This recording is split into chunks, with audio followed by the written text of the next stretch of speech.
Okay, what do we got for sound here? There we go. We're live. This is James Middick speaking. Hopefully we've got some sound here. Yes, we've got some sound.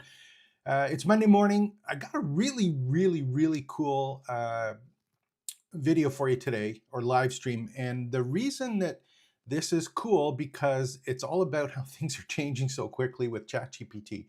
And specifically, what I want you to do is I want you to not worry about all of these prompt engineering and prompt stuff. Technically, I think it's a waste of time, and I'm going to explain why it's a waste of time in this video.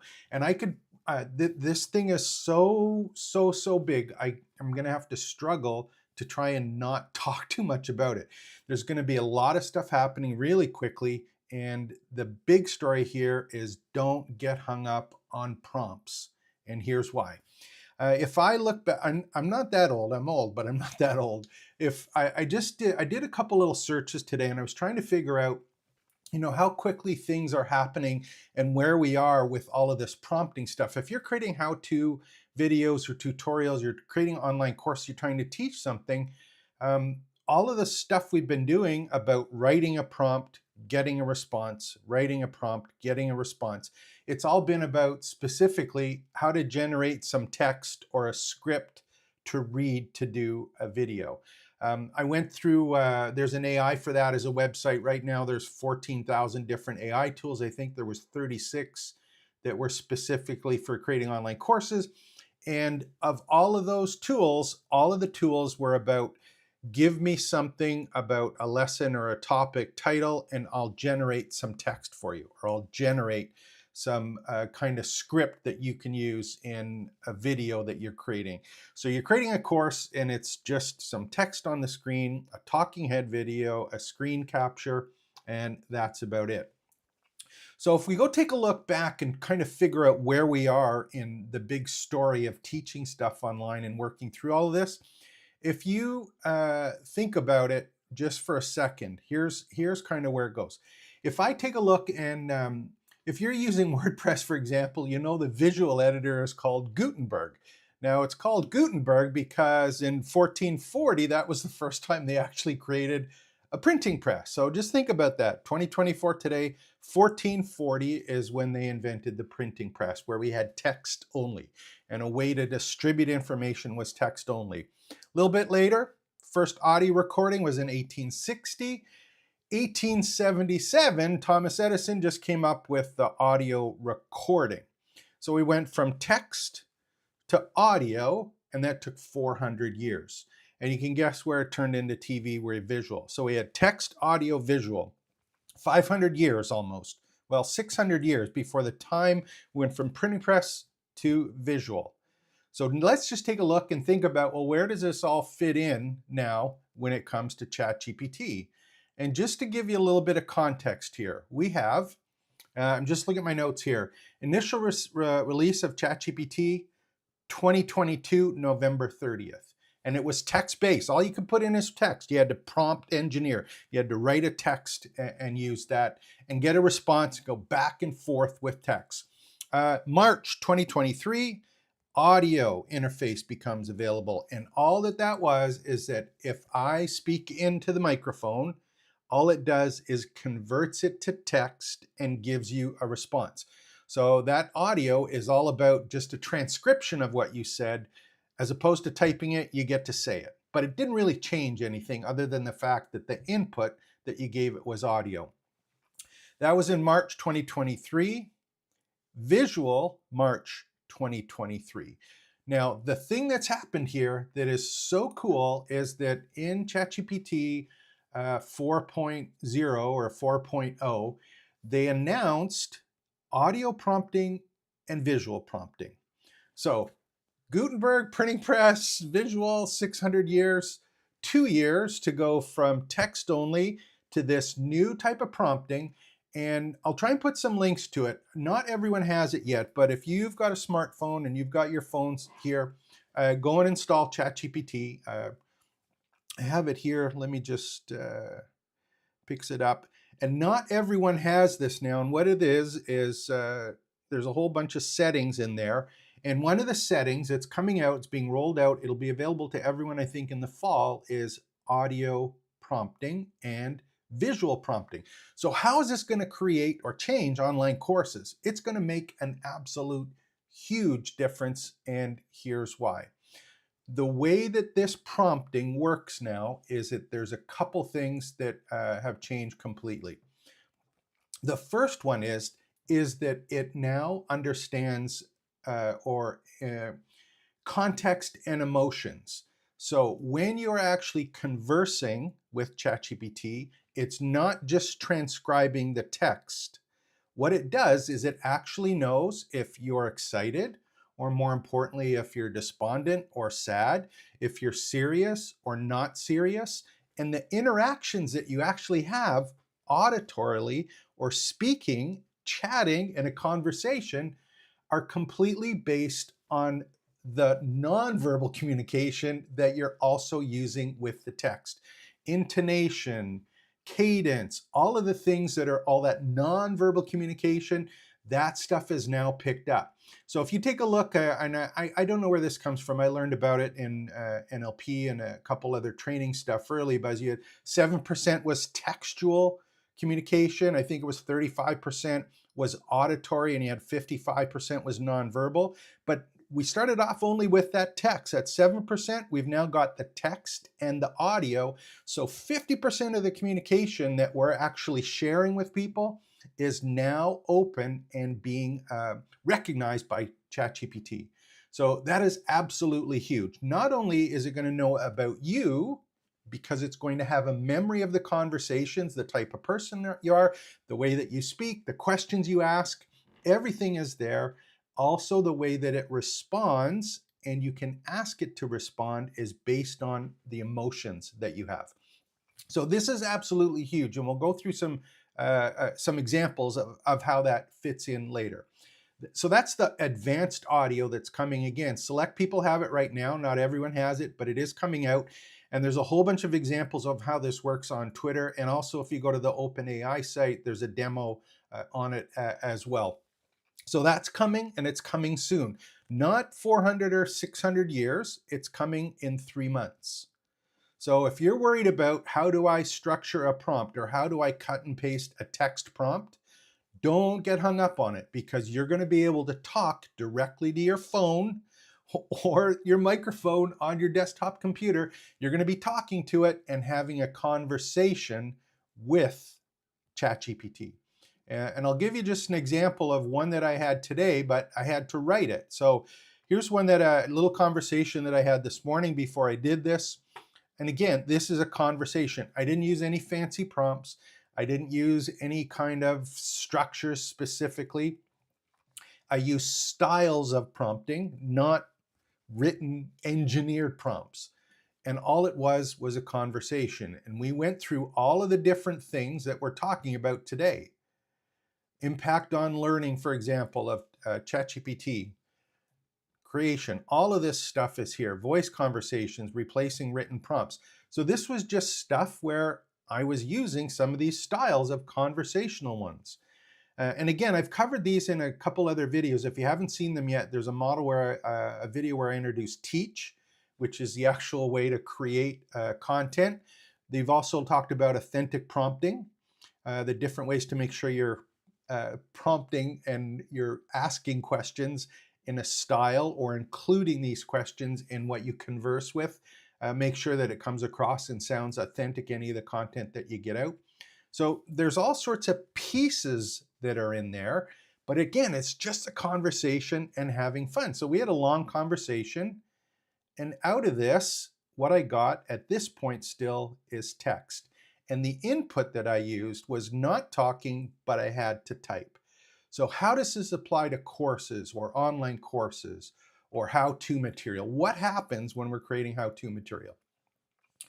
So let's say, for example, this is just a simple example. If I'm working right now and I want to teach someone how do I make risotto or some kind of particular food as an example. So right now I may have to type in, how do I make this particular food, or how do I make risotto? Okay. if I'm going to interact with and verbally interact with ChatGPT in the future, I'm going to say, hey, I've got a date coming over, or I've got family coming over. I want to make a super, super meal. They love Italian, and I want to make a great risotto. How do I do that? There's now context around how do I make risotto versus, hey, I got a special meal. I got people coming over. I want to make it awesome, and I need to be guided step by step. I'm speaking or conversing with ChatGPT. I'm not writing a prompt based on act as if you are an expert. None of that stuff. I'm just talking back and forth. On the other hand, this is going to happen when they go to visual ones, is maybe you look in the fridge, you hold your phone up and you have the picture of what's in your fridge, and you just say to ChatGPT, can I make risotto with the ingredients I have? Or if you put out on the counter the fact that you've got particular flour or whatever is involved, you say, is this enough to make risotto? It's now taken the visual and actually interacted in a conversation with you. So this auditory and visual component is going to completely change everything. It's not about the prompts, it's about how you talk, the styles or categories of conversations that you have, and how you structure them to get your output, which is in this case, how to make a great meal. Now think about this as you're a teacher. One of the things that I just did, there's actually in the background there, I don't know if you can see it, I actually bought an Insta360, which is an AI enhanced gimbal. And if you don't know what a gimbal is that thing that, you know, you hold it up and it always keeps the camera steady. So if you turn the camera, it keeps steady on you, for example, or if you go up, it keeps up and down. So it knows where you are. Think about this. If you are teaching something like cooking and you're walking around, you're now in a position where not only is the camera following you, so the training materials that you're creating, but the interactions that you have while you're creating those videos are also creating all the additional content for you that you need when you're creating your online course. So this is going to make course creation super easy, how-to stuff really easy, and it's going to give you the speed to create them live and in real time. You're not going to be hung up on how do I retype or overly curate what I have from a mass of knowledge. It's stuff that can be done live and in real time as you're doing it. So here's another one, for example. I'll just pick up another one for your, let me just one. Just want to pick another one just to give you an example, some real world ones. You know, if you were teaching something that's relies on pictures or visual inputs. Let's say, for example, you're teaching something like guitar. Normally what you might say is, you know, show me how to play guitar, or show me how do I play an F chord.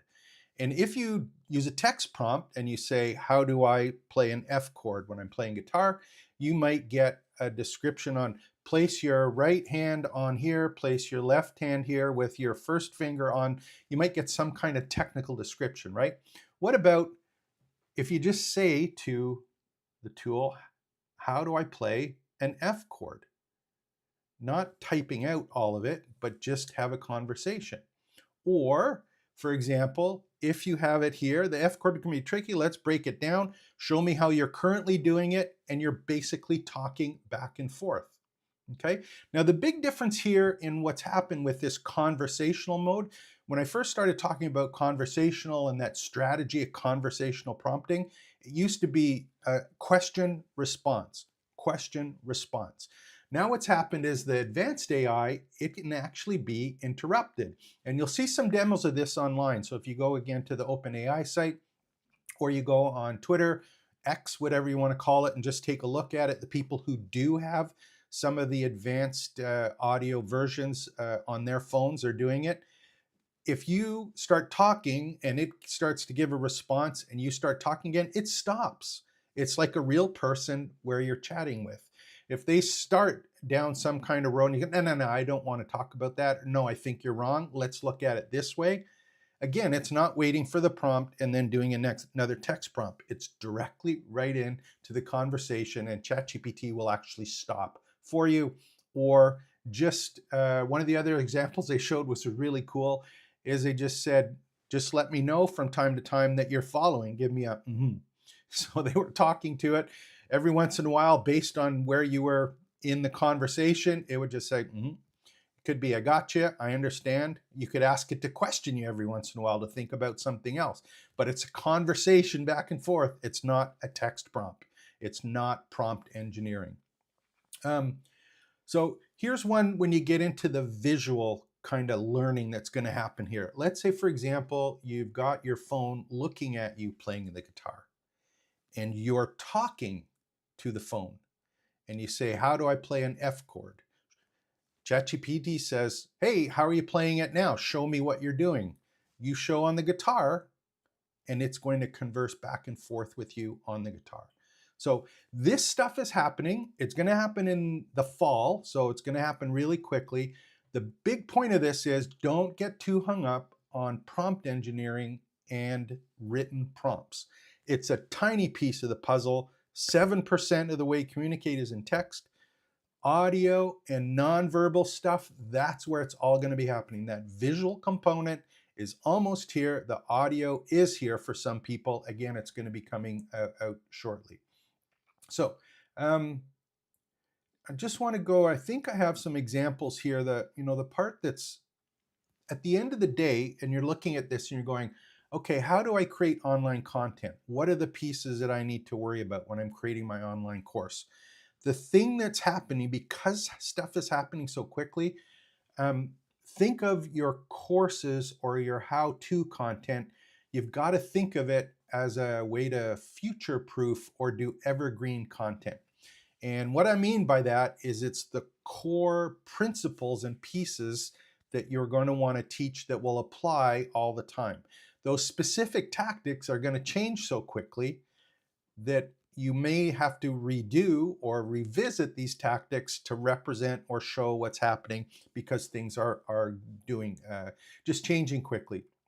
The other one is it's all about formulas and more about modular design. So having some big long lesson, and if you want to call it long form, you can. The only thing is you want to pick modules in your courses and your course content so that you can swap in and swap out those small pieces based on the changes that are happening.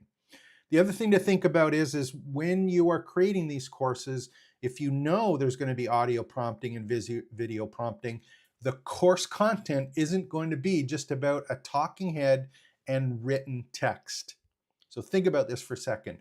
If I'm doing a course on a particular kind of skill or how-to item, I'm going to be in a position, I don't know how soon this is, but I have a feeling it's going to be sooner rather than later, is the content that I have in my course is going to be a prompt of the student. So it's going to ask the student, for example, to show how they're playing an F chord on their guitar, or ask their student how they're doing something specifically with a particular task and responding to it. So each particular lesson, each topic is going to be personalized to the student. The real important thing here, and I think this is exciting, if you want to teach online, you want to share, you really want to make sure that people are learning what it is there's going to be a huge shift to blended learning again. And what I mean by that is there's going to be the content that's shared, and you're going to be able to generate content using audio prompts, but you're also going to have to be there live online with them to be able to interact not only with the content, but with the individual people. So cohorts with these groups of people, it's going to be the rise of the teacher supplemented by this interactive conversational content that gets created. So you're going to have a real human connection and community that gets built up around your content. So think about, if I'm creating a course, am I just going to spit out a blob of content that are regenerated from ChatGPT or any of the other tools? Or do I really want to teach something? And how am I going to do that to make sure that people understand? Well, I'm suggesting you got to talk to ChatGPT, have these long conversations like I did here, and you're going to come up with all sorts of ideas and be able to put it together, for example, and use it as your content. So, key advancements in audio prompting. These are just some of the points that I was talking about here. So this is just a conversation. Supplement what you're doing and use it to enhance your ability to teach online. So I'm going to cover this stuff in a lot more detail moving forward. This is all about AI prompts and AI tools to create your course content, to create online material for how-tos. I think there's a huge opportunity for us here, and especially from a business perspective. If you're thinking about, how do I create great content and courses that I'm really proud of, start thinking about chatting and not prompting. Chatting and not prompting, and have some fun with it. If you're serious about this, one of the things you can do is just look below there. You can visit me at trainingsites.io/chat or talk, and book some time with me one-on-one. We'll have a quick strategy session. Tell me about your project. I'll give you some feedback and some resources and see if it's something that you want to consider working with me on. I actually have right now a pretty cool service, and what we do and what I do, you'll be working one-on-one with me, is we'll actually create your first course using some of the stuff that I've talked about today. So it's 8 individual one-on-one sessions over the month where we're going to completely craft your course and build it out so that you can start selling it at the end of the month. So I hope you enjoyed this session. I'm going to do these every day. If you do have specific questions or you want help, make sure to look in the comments below or place your comments below. Ask some questions, and let's start, build, and grow our education businesses. This is James Madouk speaking. Take care. Expect the best.